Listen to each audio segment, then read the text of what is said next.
Welcome back to the show. Well, yes, but shut up.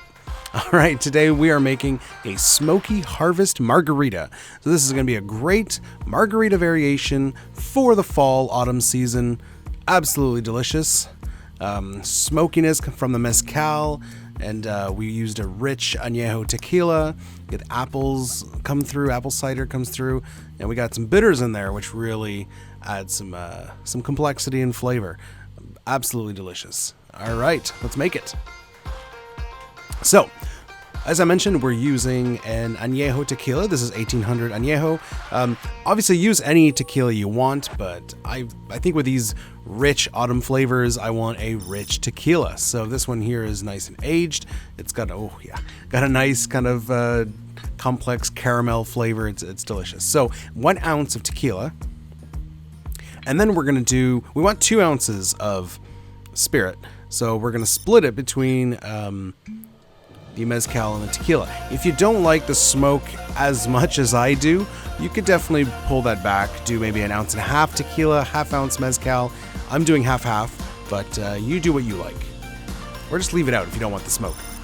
After that, we're gonna do 1 ounce apple cider. A lot of these recipes call for, a lot of these like apple cider margaritas call for like 4 ounces of cider. I find that's way too much, and you lose the margarita aspect of it. So I only did 1 ounce. After that, 1/2 ounce of lime juice. I am leaving out the orange liqueur from the margarita. You can definitely add something in there, maybe some curacao or something. I left it out, wanted the apple to shine through. 1/4 ounce of cinnamon syrup after that. And then to top it off, we're gonna do some kind of seasonal bitters. Honestly, anything you have, it will work. I'm using these Whisky Smoke Bitters, kind of complement that smokiness from the mezcal. And after that, I had some maple walnut. I was going to go for that, but then I thought, you know what? These mole bitters, they're kind of chocolatey and spicy at the same time. It's going to work great in this margarita. So whatever spices, whatever bitters you got, or you can leave them out. It's up to you. All right, ice. We got a few big cubes. That's all I was working with today, so we're going to crack these cubes and dump them in. I'm just going to do an open pour when I'm done shaking, so whatever ice I'm putting in there, that's the ice that's going in the glass. So I'm not being too picky. All right, flippy move, and we're gonna give this a quick shake, 10-15 seconds, nothing crazy. Look at that. Love when there's nice kind of bubbles and foam on top. We're serving in a rocks glass. Now, as tradition with a margarita, we're going to rim with salt, but this is not any salt. This is cinnamon sugar salt. So pretty self-explanatory. There's cinnamon, there's sugar, and there's salt in there. And it sounds like a weird combo, but oh my God, is it ever good. So I rub the rim with some, with a lime, and then I'm just going to put some of that cinnamon sugar salt on one side only. I always do that with margaritas. I never go all the way around. I don't want salt at every sip. It's just a nice little, every like 3rd, 4th sip, get some salt. I don't want it every time.